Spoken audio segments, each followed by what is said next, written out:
Muy buenos días, queridos hermanos, querida iglesia, amigos, familia. Que el Señor y buen Dios les bendiga allí donde ustedes se encuentran. Gracias al Señor por un día más de vida, por una semana más que nos presta Él la vida. Gracias al Señor porque podemos seguir estudiando su palabra juntos, en la distancia, cada uno en la comodidad de su hogar. Gracias al Señor por la tecnología, porque podemos seguir conectados. Recordemos que la iglesia somos cada uno de nosotros. Cada uno de nosotros somos la iglesia del Señor. Pero también cuando nos reunamos, cuando tengamos nuevamente la oportunidad, seguiremos siendo la iglesia de Él. Muy bien, yo le invito para que usted disponga su corazón, disponga su mente, para que usted disponga los minutos que tenemos por delante para que juntos estudiemos la palabra de Dios. Así que yo le voy a pedir que tenga su Biblia a mano, le voy a pedir que se ponga cómodo allí donde está, que nadie lo distraiga, que podamos en esta mañana exaltar el nombre del Señor. Yo les invito para que hagamos una oración entregando, disponiendo este tiempo de manera especial en las manos de Dios. Oremos. Amado Señor, bendecimos tu nombre y te damos gracias por esta nueva oportunidad que nos permites de estar juntos a través del internet para estudiar tu palabra. Señor amado, disponemos el corazón, disponemos nuestra mente. Separamos estos minutos para escuchar lo que tú tienes para decirnos. Te pedimos, Señor, que por el obrar del Espíritu Santo que vive dentro de cada uno de nosotros, podamos escuchar tu palabra, pero también lo más importante, poderla vivir, poderla practicar. Amado Señor, gracias te damos porque eres bueno y fiel. Oramos en el nombre de Jesús. Amén. Amén. Muy bien. Hoy iniciamos el estudio del capítulo 7 de la carta a los Hebreos. Pero antes de iniciar con este capítulo, voy a mencionar algunas de las cosas que hemos visto en capítulos anteriores para que de esta manera conectemos lo que empezaremos a estudiar hoy con lo que hemos visto antes. El autor, en lo que hemos estudiado, nos ha demostrado que Jesús es superior a los ángeles. Hay personas que adoran los ángeles. No hay que adorar a los ángeles, hay que adorar a Jesús. Jesús es superior a los ángeles. Después nos mencionó que cuando Dios entregó la ley al pueblo, estuvieron ángeles participando en esa entrega. Y cuando nos dice entonces que Jesús es superior a los ángeles, quiere decir que el mensaje de Jesús debe ser escuchado con mayor diligencia que la atención con la que se escucha la ley del Antiguo Testamento. Luego, en los capítulos 3 y 4, nos enseñó que Jesús es superior a Moisés y a Josué. Pues Jesús nos lleva al verdadero reposo que Dios tiene para darnos. Mientras que Moisés llevó al pueblo a un reposo que consistía en una tierra, pero en una tierra nueva, en un lugar geográfico. Jesús, en cambio, nos lleva al reposo espiritual.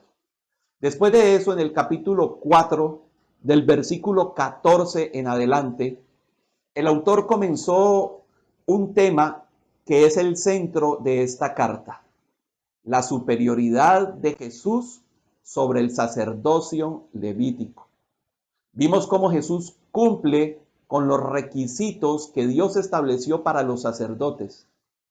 Y luego nos dijo que el Señor Jesucristo fue declarado por Dios como sumo sacerdote según el orden de Melquisedec.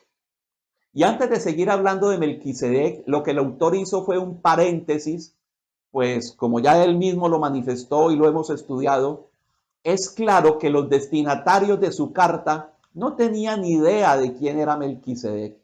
Y entonces el autor de la carta lo que hace es llamarles la atención al respecto. Llamado de atención que vimos desde el capítulo 5, versículo 11 y todo el capítulo 6. En este llamado de atención les dice que lo que está hablando referente a Jesús como sumo sacerdote y Melquisedec es un tema difícil de entender y también difícil de explicar. Y todo se complica porque ellos, y es el llamado de atención que les hace, han sido descuidados en su crecimiento espiritual. Ellos han sido descuidados en su avance y madurez con el Señor. Recuerden ustedes que les dijo, ustedes se han hecho sordos, ¿sí? Tardos de entendimiento.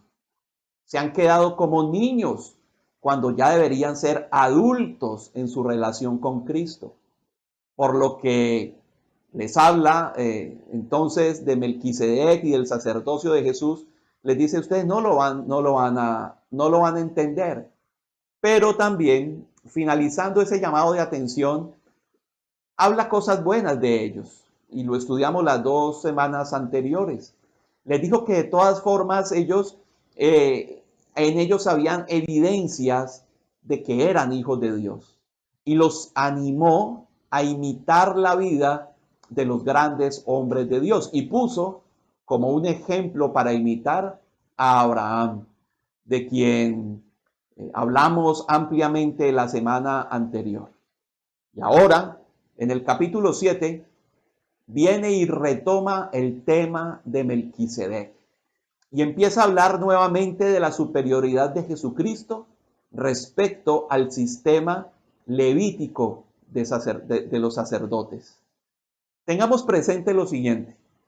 El autor le ha dicho a sus destinatarios que este es un tema difícil de explicar y de entender.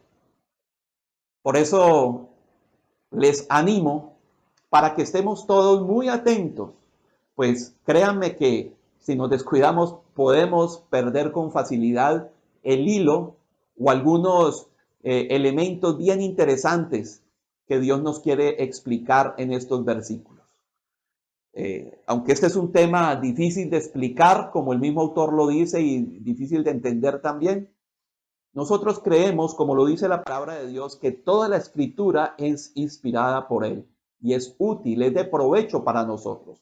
Por lo tanto, todo esto que veremos de ahora en adelante será de provecho para nuestra vida. Si Dios dejó todo eso allí, es porque Él sabe que lo necesitamos.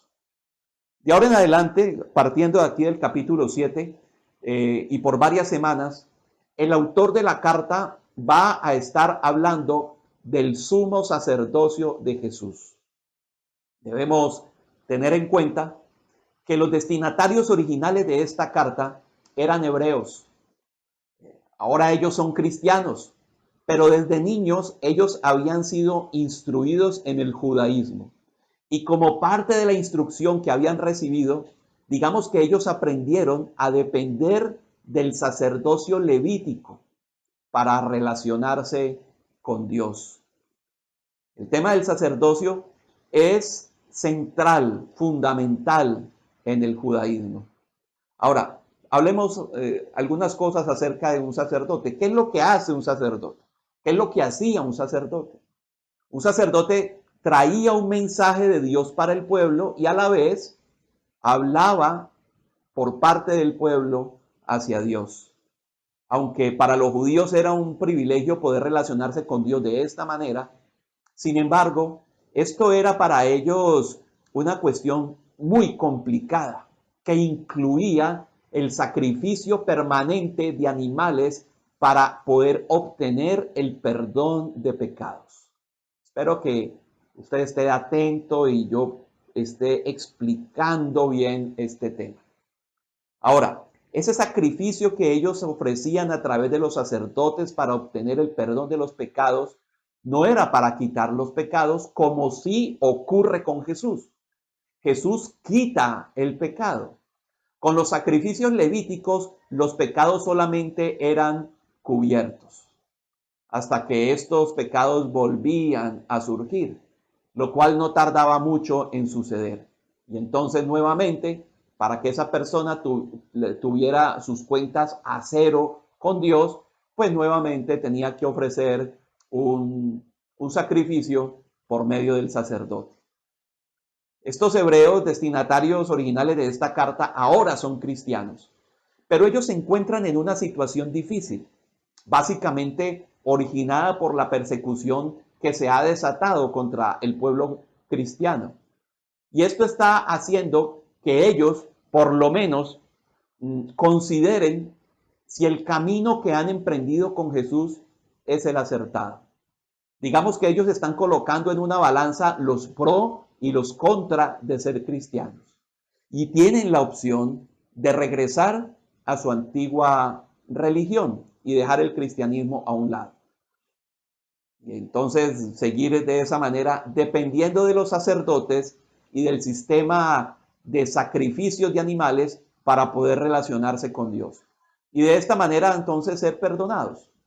Aunque ese perdón, a diferencia del perdón que da Jesús, que es en la cruz, es un perdón que Jesús nos da de una sola vez y para siempre, mientras que el perdón que ellos van a obtener con el sistema levítico, pues es algo que tienen que realizar periódicamente. El hecho es que existe para ellos la mala posibilidad que algunos regresen a depender del antiguo sacerdocio y sistema de sacrificios. Lo que el autor hace a partir de ahora es hablar de Jesús como el sumo sacerdote. Jesús empieza entonces a hablarles de Jesús como el sacerdote perfecto, como el sacerdote de sacerdotes que supera a todos. Y entonces, con esto él busca animarles para que a pesar de la adversidad que están sufriendo, sigan adelante con Jesús, sabiendo que a través de él obtienen esa relación directa con Dios. Hablar de Jesús como el sumo sacerdote, cuando él lo hace, pone fin al sacerdocio levítico, pero de eso vamos a hablar más adelante. Así como el autor de la carta buscaba animar a estos hebreos a quienes les está escribiendo, debemos nosotros también animarnos a entender la obra de Jesús como el sumo sacerdote, como el sacerdote perfecto y su sacrificio hecho una sola vez y para siempre. Esto nos debe animar ante el hecho de que nuestros pecados no están cubiertos, sino que los mismos ya han sido perdonados, han sido quitados.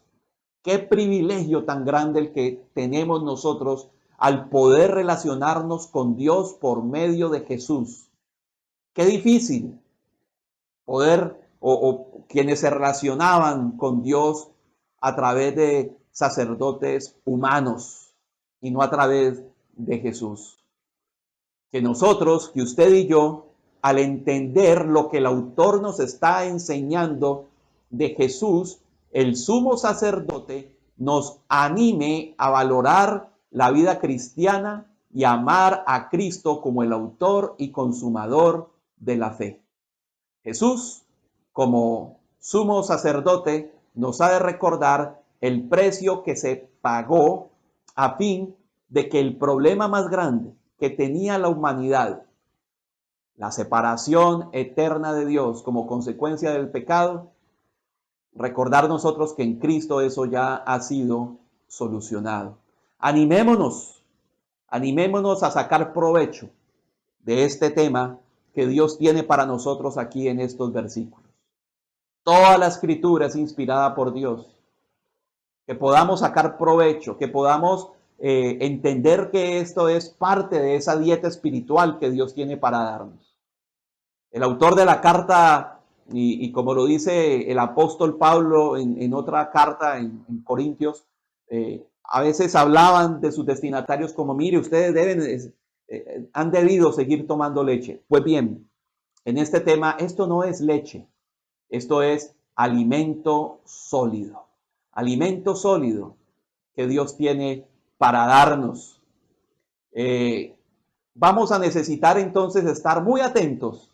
Yo le invito para que por favor abra su Biblia en Hebreos capítulo 7, del versículo 1 al versículo 3. Hebreos 7, del 1 al 3. Dice así: porque este Melquisedec, rey de Salem, sacerdote del Dios Altísimo, que salió a recibir a Abraham, que volvía de la derrota de los reyes, y le bendijo, a quien asimismo dio a Abraham los diezmos de todo, cuyo nombre significa primeramente Rey de Justicia y también Rey de Salem, esto es, Rey de Paz, sin padre, sin madre, sin genealogía, que ni tiene principio de días ni fin de vida, sino hecho semejante al Dios, al Hijo de Dios, permanece sacerdote para siempre. Muy bien, ¿qué dice la Biblia de Melquisedec? Allí se nos menciona nuevamente Melquisedec. Bueno, en realidad no es que la Biblia nos hable mucho de este sacerdote y rey, porque era sacerdote y rey. Sin embargo, el autor de la carta habla suficiente de él. Y esto a pesar de que no encontramos mucho en la Biblia. Y es que en realidad, aparte de lo que nos dice la carta a los hebreos, solo tenemos dos textos bíblicos más que nos hablan de este hombre, que nos mencionan a Melquisedec. Uno de ellos, lo voy a pedir que lo busque, se encuentra en Génesis capítulo 14, del versículo 17 al 20. Busquemos Génesis 14, del 17 al 20. Dice así: cuando volvía de la derrota de Kedorlaomer y de los reyes que con él estaban, salió el rey de Sodoma a recibirlo al valle de Sabe, que es el valle del rey. 14 del 17 al 20. Entonces Melquisedec, rey de Salem y sacerdote del Dios Altísimo, sacó pan y vino y le bendijo diciendo: bendito sea Abraham del Dios Altísimo, creador de los cielos y de la tierra. Y bendito sea el Dios Altísimo, que entregó tus enemigos en tu mano y le dio a Abraham los diezmos de todo. Muy bien, allí se nos menciona nuevamente a Melquisedec. Y el otro texto está, búsquelo por favor, en el Salmo 110, versículo 4. Salmo 110, versículo 4. Dice: juró Jehová y no se arrepentirá, tú eres sacerdote para siempre según el orden de Melquisedec. Muy bien. El relato de Melquisedec, con solamente dos referencias en el Antiguo Testamento, y como el autor de la carta a los hebreos toma estas referencias y las incluye en su carta para hablarnos del sacerdocio superior de Jesús, nos prueban que Dios inspiró las escrituras. Y entonces encontramos como un personaje del cual solamente hay dos referencias en todo el Antiguo Testamento, ahora el autor de la carta echa mano para ilustrarnos el sacerdocio superior de Jesús. Esto nos enseña que la palabra de Dios es totalmente confiable. Dios había establecido, y esto es bien importante, que no se podía ser rey y sacerdote al mismo tiempo. Los sacerdotes debían ser descendientes de la tribu de Leví y concretamente de la familia de Aarón.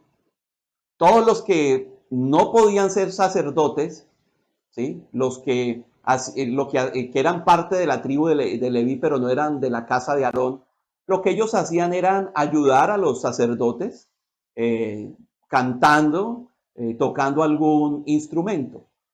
Eso en cuanto a los sacerdotes. Los reyes debían ser de la tribu de Judá.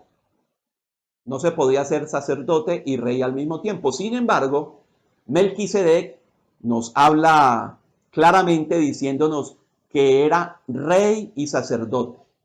Al igual que Jesús, el Mesías. Jesús es también rey y sacerdote al mismo tiempo.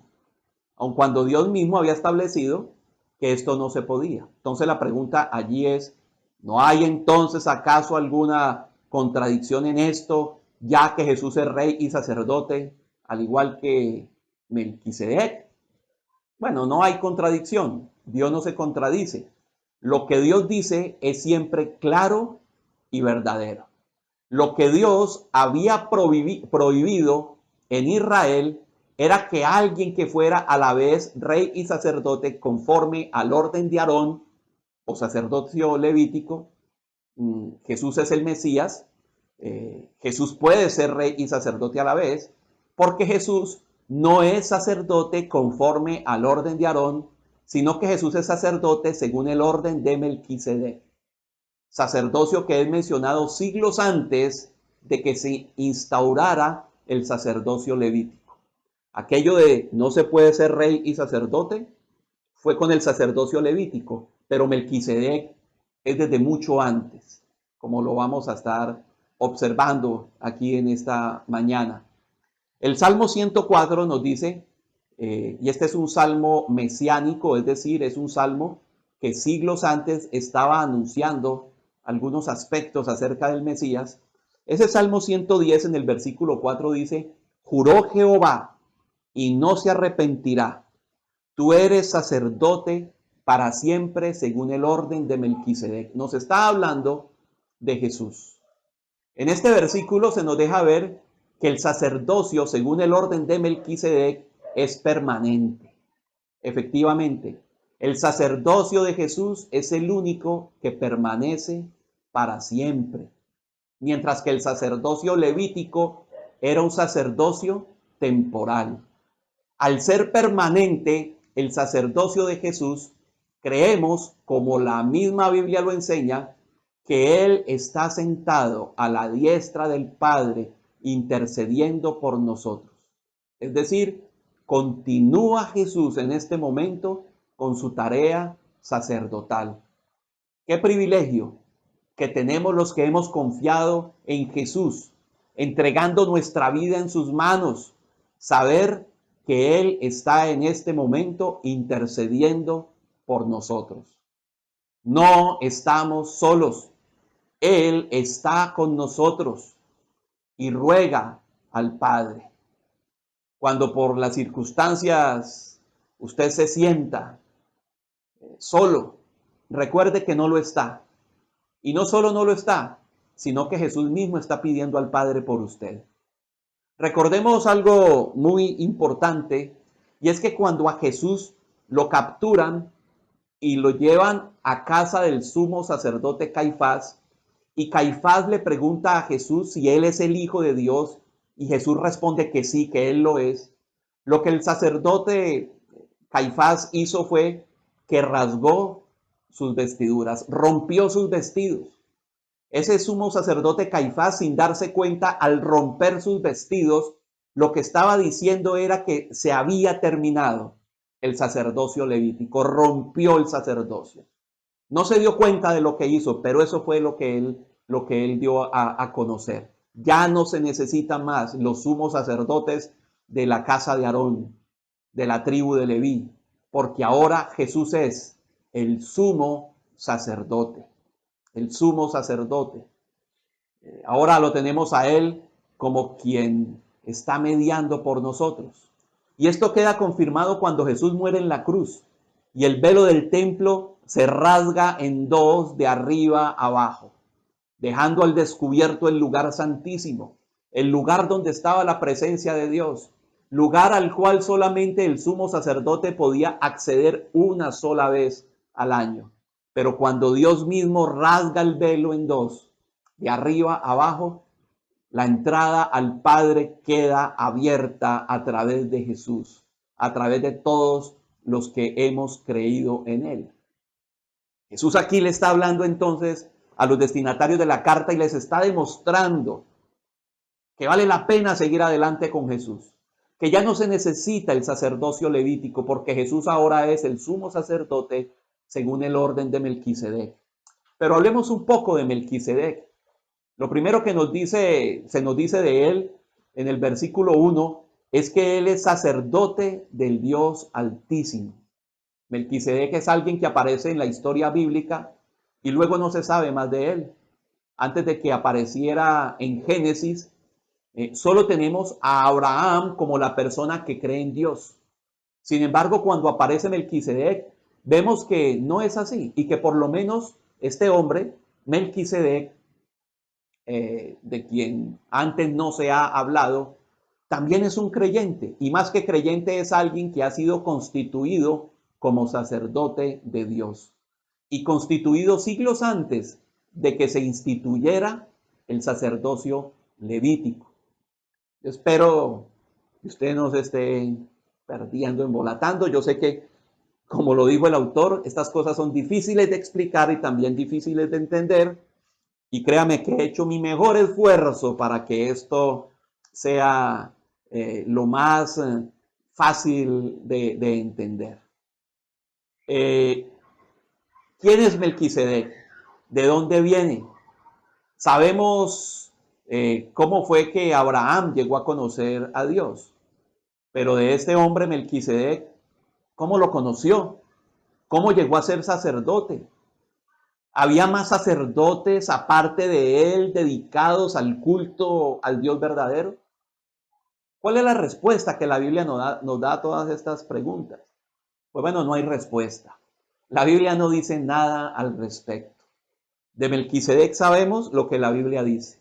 Lo que no dice no lo sabemos, no lo podemos saber. Sabemos que él es sacerdote del Dios Altísimo.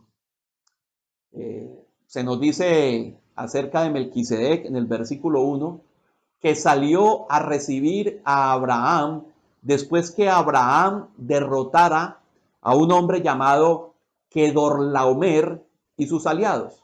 ¿Qué era lo que había sucedido? Lot, usted ha escuchado de Lot, sobrino de Abraham, vivía en Sodoma. Y tiempo antes de que Sodoma fuera destruida por Dios, Sodoma fue atacada por una alianza de reyes.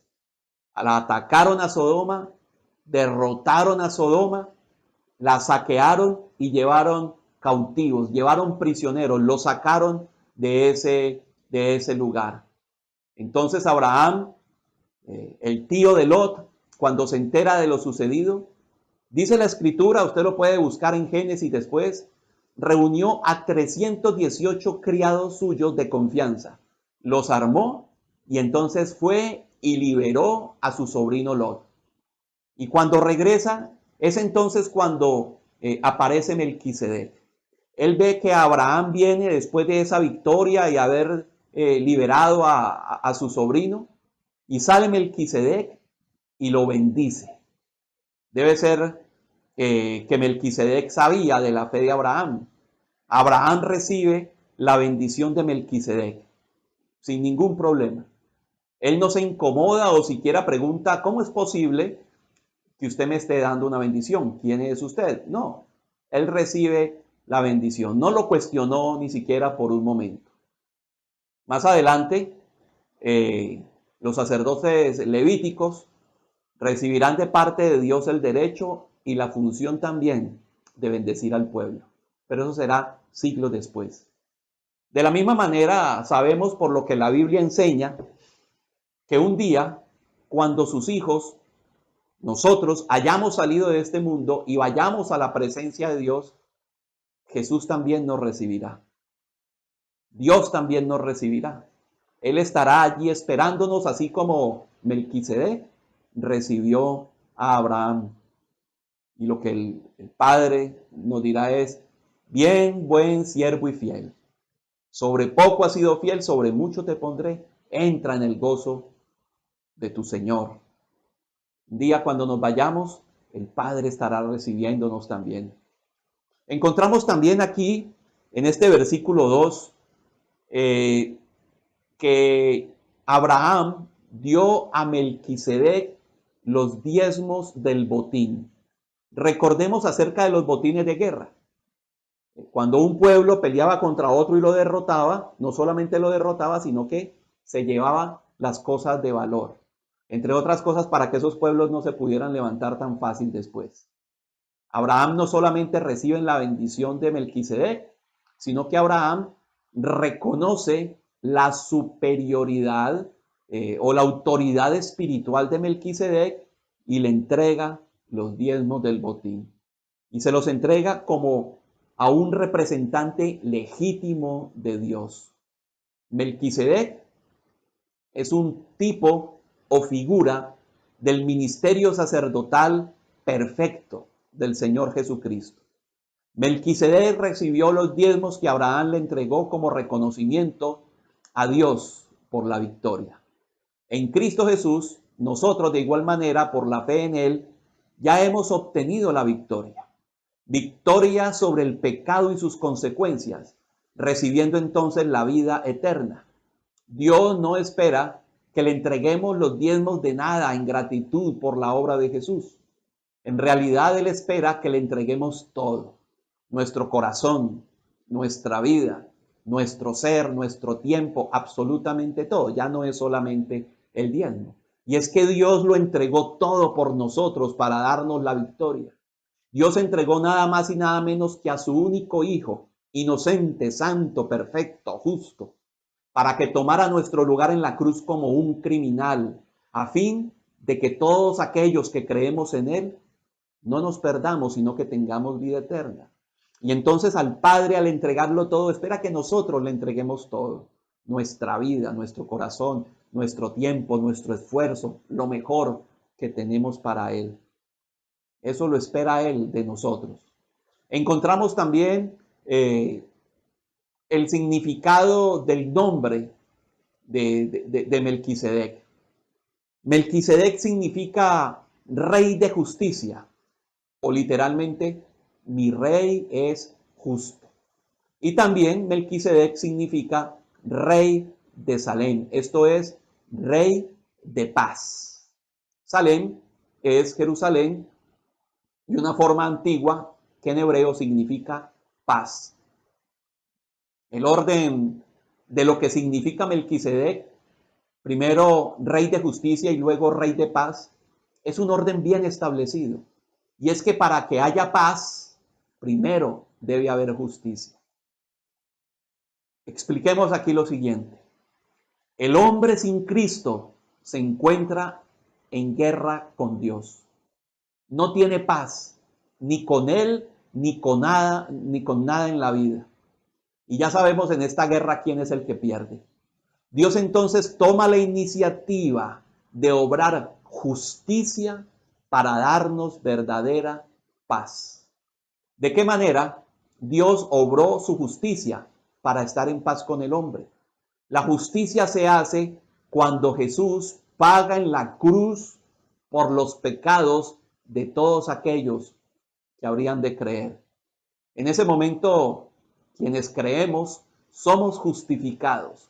Y al haber sido justificados, nos encontramos en paz con Dios. Lo que debía pasar realmente es que Dios castigara a la humanidad. Eso sería lo justo. Pero Dios también es misericordioso. Pero como es justo, alguien tiene que pagar. Entonces obró justicia, descargando su ira, descargando el castigo sobre su Hijo. Allí hubo justicia. Y después de eso, entonces podemos tener paz al creer en Jesús. Mire, sí que debemos de estar agradecidos con Dios con esto. Melquisedec significa justicia y paz. Esa justicia y paz que Dios obra en Jesús para darnos salvación, perdón de pecados, vida eterna. Y por esa paz en la cual ahora nos podemos encontrar gracias a Jesús, estamos seguros de que un día estaremos con Él en esa ciudad celestial, esa ciudad perfecta, donde lo imperfecto y doloroso de este mundo, consecuencia del pecado, ya no tendrá lugar. Es seguro que estaremos allá con Él, donde Él es rey, donde Él mismo dijo que se iba a prepararnos un lugar. Encontramos también de Melquisedec, en el versículo 3, dice allí, sin padre, sin madre, sin genealogía.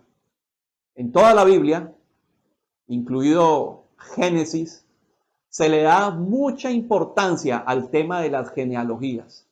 Sin embargo, lo que se nos dice de Melquisedec es como si él no hubiera tenido ningún antepasado. Algunos comentaristas dicen que esto es así debido a que Melquisedec es una cristofanía o aparición previa de Jesús en el Antiguo Testamento. Y es que no sería la primera vez que Cristo se aparece en Génesis. Eso ya lo encontramos por allá en el capítulo 12 y también en el capítulo 17, usted lo puede leer después, donde Jesús aparece. Entonces no sería la primera vez que lo hace. Sin embargo, aquí en el caso de Melquisedec, aunque algunos sostienen que en realidad es una cristofanía, mire, no podemos estar seguros de eso, pues dice también allí que Melquisedec, en el versículo 3, fue hecho semejante al Hijo de Dios, semejante a Cristo. Semejante es diferente a hacerlo en realidad.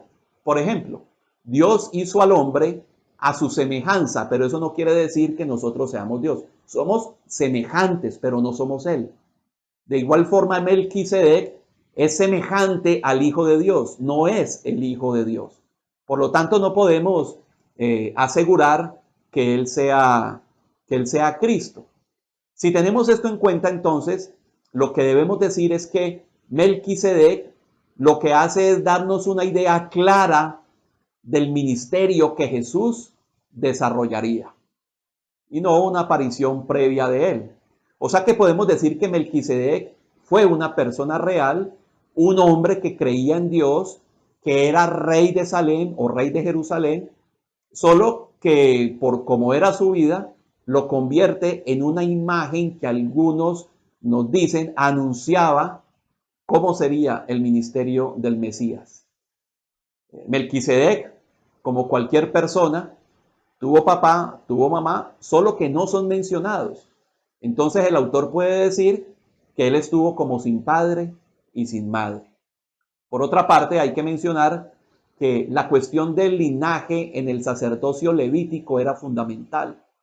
Tanto así que si un hombre que fuera de la tribu de Leví, si por alguna circunstancia no podía demostrar su linaje, no podía ejercer ningún tipo de ministerio sacerdotal. Con Melquisedec es diferente. En él no encontramos linaje, no lo sabemos. En ese sentido, es como dice el versículo allí, hecho semejante al Hijo de Dios. Esto nos habla de la eternidad de Jesús. Jesús es el Hijo de Dios. Pero eso no quiere decir que el Padre lo hizo o que tenga menos tiempo de existir que Dios Padre. En realidad, los dos, junto con el Espíritu Santo, vienen desde la eternidad y hasta la eternidad.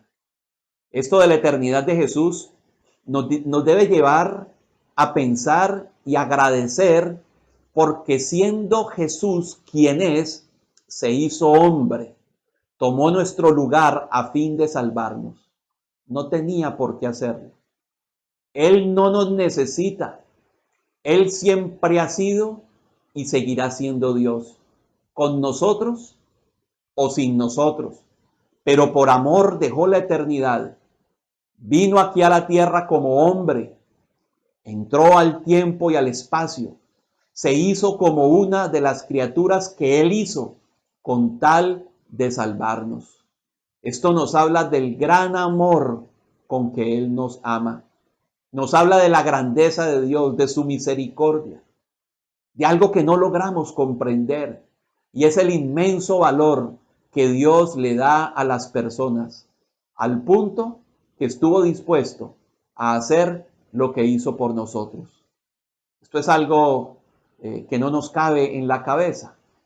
Y más cuando entre las personas que Él tanto ama, nos tratamos como lo hacemos. Además de esto, al pensar en este inmenso amor y el valor que Él nos da, debemos aprender a tratar a los demás como iguales a nosotros. Nos dice también allí que ni tiene principio de días ni tiene fin de vida. Este texto no está diciendo que Melquisedec sea eterno. No nos está diciendo que él sea Jesús. El texto lo que nos dice es que es hecho semejante al Hijo de Dios. Nos dice que es similar, no que lo sea, no que sea igual, sino similar, ¿sí? Y por eso nos dice que al ser similar, ni tiene principio, ni tiene fin de vida. Está diciendo que no tenemos registro de su nacimiento y de su muerte. En este sentido es similar a Jesús. Algo más para que vayamos terminando. Y es un aspecto que he mencionado en Génesis 14, 18. Busque por favor allí en su Biblia, Génesis 14, 18. Dice así: entonces Melquisedec, rey de Salem y sacerdote del Dios Altísimo, sacó pan y vino. Mire qué nos dice allí. Sacó pan y vino. De la misma manera, Jesús, como sumo sacerdote, nos ofrece a nosotros también pan y vino. Solo que Jesús nos ofrece pan y vino, no de la misma calidad que Melquisedec le ofreció a Abraham. El pan y el vino que Jesús nos ofrece es su cuerpo y su sangre. Recordemos lo que nos dice Corintios. La noche que Jesús fue entregado, tomó pan y habiendo dado gracias, lo partió y dijo: tomad, comed, esto es mi cuerpo que por vosotros es partido. Haced esto en memoria de mí. Melquisedec ofreció a Abraham pan y vino. Jesús nos ofrece pan y vino, pero es su cuerpo y su sangre. Melquisedec anunciaba lo que Dios hoy nos recuerda. Y es que para poder participar de la vida que Dios nos ofrece, es necesario participar del pan y el vino, que es su cuerpo y es su sangre. Es necesario que participemos para obtener la vida que el Señor tiene para darnos, que participemos de su sacrificio. Es necesario que la vida de Jesús corra por la nuestra. Esto es siendo rociados por su sangre, no en el sentido literal, sino espiritual, para que así como en la primera Pascua, cuando la muerte eterna nos observe, siga de largo al ver la sangre del Cordero marcando nuestra existencia. Sacrificio sustituto sobre cada uno de nosotros. Cuando comemos algo, eso que comemos se convierte en parte de nuestra vida. Por eso el pan y el jugo de uva, ¿sí? Melquisedec ofreció a Abraham. Jesús nos dice que lo hagamos también. Cuando comemos algo, eso se convierte en parte de nosotros, en parte de nuestra existencia. Lo que eso quiere decir es que Jesús tiene que estar por dentro de nosotros, convertirse en parte de nuestra vida. Concluyamos de la siguiente manera, recordando algunas cosas. Recordemos que la palabra de Dios es totalmente confiable. Recordemos que Dios no se contradice, que lo que Dios dice es siempre verdadero. El sacerdocio de Jesús es el único que permanece para siempre. Y qué privilegio tenemos nosotros los que hemos confiado en Él al ser beneficiados de ese sacerdocio. Cuando por las circunstancias usted se sienta solo, recuerda que Jesús como sumo sacerdote sigue ejerciendo su tarea y está sentado a la diestra del Padre intercediendo por todos aquellos que hemos creído, por todos aquellos que hemos confiado en Él. Por gratitud a Dios, quien lo entregó todo por nosotros, Jesús, sumo sacerdote, según el orden de Melquisedec, sacerdote de sacerdotes, el sacerdote perfecto, que no solamente es sacerdote, sino que ofreció como sacrificio su propia vida. Jesús es sacerdote, pero también el sacrificio. Él es sacerdote y a la vez es el Cordero. Por gratitud a Él, que lo hizo todo para salvarnos, deberíamos nosotros vivir de tal manera que no reservemos nada, para nosotros mismos. Que el Señor nos ayude, que el Señor nos ayude en todo esto. Qué gran amor el de Jesús, que abandonó la eternidad con tal de salvarnos. Que esto nos lleve a dar gracias a Dios, a comprometernos más con Él, a la par que aprendemos a relacionarnos con las demás personas como debe de ser. Que la sangre de Cristo, espiritualmente hablando, marque toda nuestra vida, que por dentro y por fuera se note, sin ninguna duda, que pertenecemos a Él. Y no olvidemos que el sacerdocio de Jesús continúa estando vigente. Él intercede por usted, Él intercede por mí. Jesús, sumo sacerdote, según el orden de Melquisedec. Que Dios les bendiga. Recuerden entonces seguir adelante con el Señor. No se desanime. No necesitamos más mediadores. Jesús es el mediador de mediadores. Él es el que intercede por nosotros. Bien, vamos a terminar orando y vamos a orar por Juan Manuel Bedoya. Él en este momento se encuentra en la clínica, le están practicando algunos exámenes. Parece que tiene un dolor abdominal fuerte y oremos para que sea el Señor obrando en su cuerpo y que todo salga bien para él. Muy bien, espero que este tema de Melquisedec, de Jesús, del sacerdocio, haya quedado un poco claro o totalmente claro, deje alguna o muchas enseñanzas, nos anime a seguir adelante con él. Y si algo no se entiende, usted después se puede comunicar conmigo y juntos podemos tratar de entenderlo mejor. Vamos a orar y recuerden entonces que en unos minutos nos conectaremos por la plataforma Jitsi para que participemos de la cena. Aquellos que no han podido bajar la plataforma, haremos un en vivo, no podremos interactuar con ustedes, pero podrán estar allí y podremos celebrar la cena del Señor. No necesitamos, bueno, es mejor, no necesitamos estar todos juntos allí en San Fernando. La cena del Señor, lo que hacemos es recordar el sacrificio de Cristo. Llevamos ya varios meses sin hacerlo y no podemos o no debemos seguir así, porque se nos tiende a olvidar el precio que por nosotros se pagó en la cruz. Vamos a orar entonces. Padre, en el nombre de Jesús, gracias te damos por tu Hijo Jesús, quien es el sumo sacerdote, pero a la vez el Cordero sacrificial. Gracias te damos, Señor, porque Él ya lo entregó todo por nosotros. Permite que nosotros también lo entreguemos todo por Él. Que confiadamente, Señor, no nos reservemos nada y podamos vivir a la manera que tú has establecido. Queremos orar en este momento por Juan Manuel Bedoya. Pedimos que lo bendigas allí en la clínica donde se encuentra. Tú sabes de ese dolor abdominal que tiene. Van a descartar que sea la vesícula o el hígado. Te pedimos, Señor, que tú bendiga a los médicos, los ilumines, que les guíes a fin de que ellos puedan encontrar la causa del dolor y que sean acertados también en el tratamiento. Oramos pidiendo que, Señor, extiendas tu mano porque tú obras a través de los médicos o a través de solamente tu mano extendida, Señor.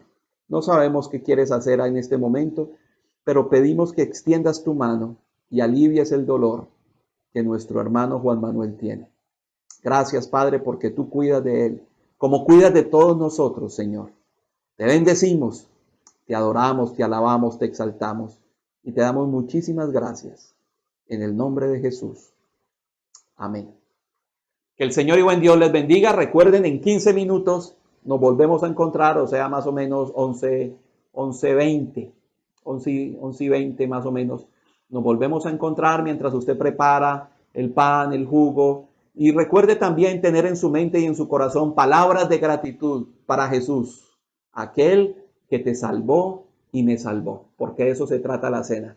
De que recordemos, de que conmemoremos, de que seamos agradecidos por ese sacrificio que Él realizó en la cruz.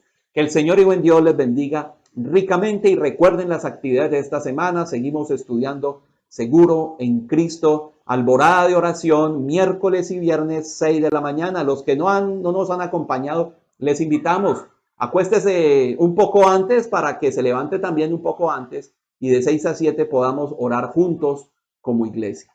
Que el Señor y buen Dios les bendiga.